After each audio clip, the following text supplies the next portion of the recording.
दोस्तों, दिनाक्षी शॉर्टहैंड में आपका स्वागत है। अगर आप चैनल पे नए हैं तो चैनल को सब्सक्राइब करें और बेल आइकन ज़रूर दबाएं। डिक्टेशन 5 सेकंड बाद स्टार्ट होगी।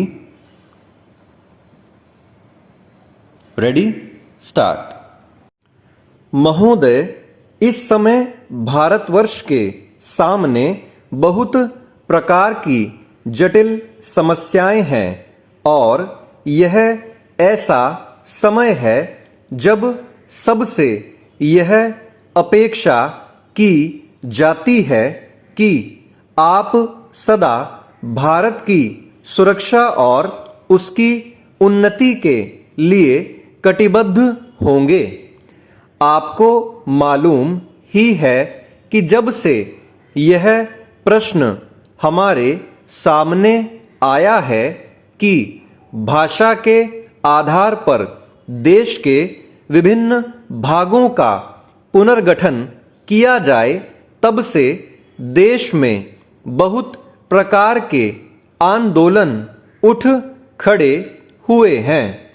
सरकार ने जनता की इच्छा और मांग को देखते हुए उसके लिए एक विशेष आयोग नियुक्त किया और यह आशा की जाती थी कि उसकी जो कुछ भी सिफारिशें होंगी वे सबको मान्य होंगी और आपस के मतभेद के लिए कोई स्थान न होगा। इस संबंध में सरकार ने जो भी निर्णय किए उनमें से अधिकांश निर्णय सर्वसम्मति से ही हुए हैं, परंतु दुख की बात है कि एक दो स्थानों पर मतभेदों ने एक ऐसा रूप ले लिया जो देश के लिए वांछनीय नहीं हो सकता। दुर्भाग्यवश आपका यह क्षेत्र भी उन क्षेत्रों में से एक है। मुझे इस बात की बहुत प्रसन्नता है कि आपने भारत सरकार के साथ सदा सहयोग करने और हर प्रकार से उसके निर्णय को मानकर देश के सुगठित प्रशासन में हाथ बटाने का विश्वास दिलाया है। चेंज।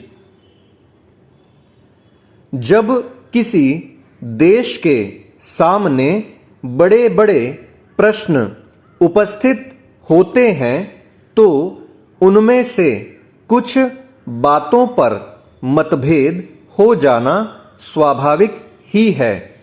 इस युग में जब हम सब काम जनता की सम्मति से करना चाहते हैं और हमारी सरकार भी जनता की बनाई हुई है, तब यदि कहीं मतभेद हो जाए तो उसमें उतावलापन करने की कोई गुंजाइश नहीं रहती, क्योंकि विरोध प्रदर्शन करने के लिए आपके पास पर्याप्त समय है।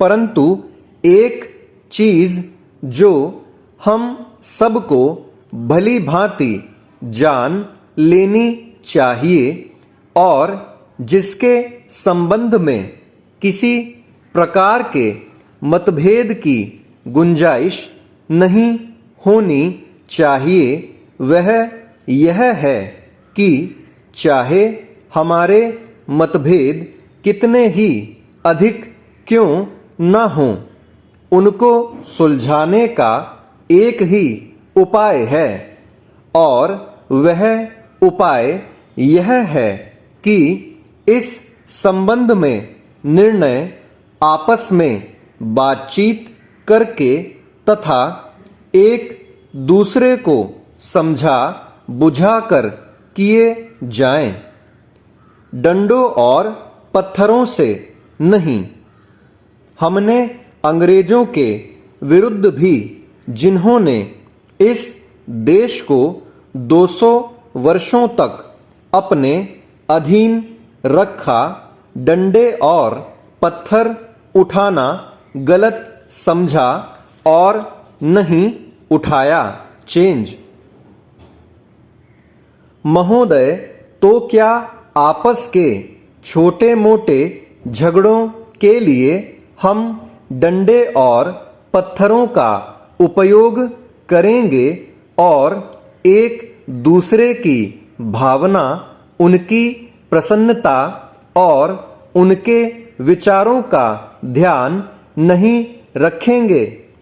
मैं जानता हूं कि जिस समय इस योजना के विषय में विचार हो रहा था और रुपए पैसे की कमी के कारण कुछ लोगों को इस बात का संदेह था कि इसको किया जाए या नहीं, उस समय राजस्थान और मध्य भारत ने करोड़ों रुपए जमा करके अपना उत्साह प्रदर्शित किया।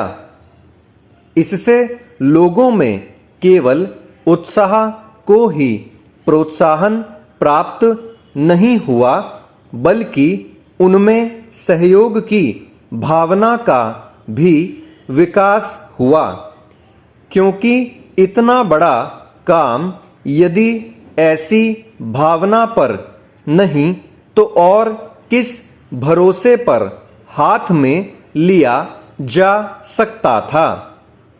मैं चाहता हूं कि आप में से प्रत्येक इस काम को अपना काम समझें और इसमें यथाशक्ति सहायता करें और इसको पूरा करा दें।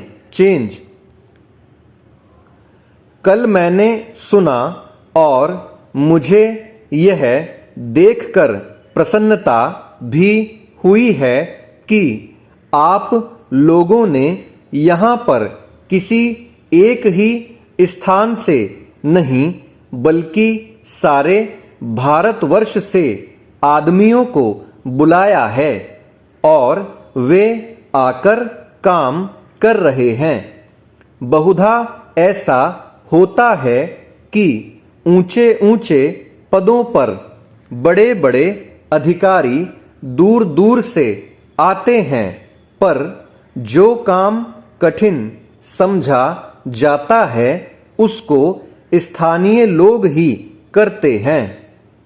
इसके विपरीत मैंने यहाँ यह भी देखा है कि केवल ऊंचे पदों पर ही नहीं बल्कि पत्थर तोड़ने तथा पत्थर काटने जैसा ठेठ मजदूरी का काम, जो कठिन काम होता है, मद्रास से लोग आकर कर रहे हैं।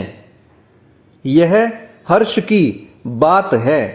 वे तो मजदूरी के लिए ही आए हैं, परंतु इतनी दूर से आने जाने में उनको सारे देश का ज्ञान हो जाएगा और जितने दिन वे यहाँ रहेंगे उनका यहाँ के लोगों से प्रेम और संपर्क पैदा हो जाएगा, जो सारे देश के लिए अत्यंत आवश्यक है।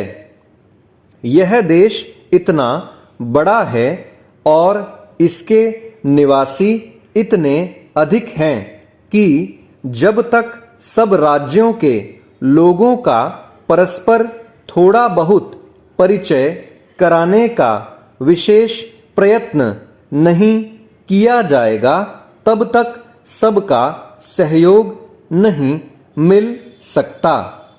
हमारे पूर्वजों ने इस सारे देश को सदा ही एक माना और इसीलिए जब शंकराचार्य जी ने दिग्विजय की तो उन्होंने हिंदुस्तान के चारों कोनों में 4 मठ स्थापित किए।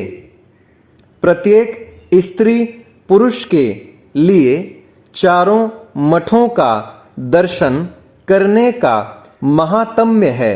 स्टॉप। दोस्तों, डिक्टेशन अच्छा लगा हो तो वीडियो को लाइक और शेयर कर दें और चैनल को सब्सक्राइब करके बेल आइकन ज़रूर दबा लें, जिससे भविष्य में आने वाली हर वीडियो आप तक सबसे पहले पहुंच पाए। धन्यवाद।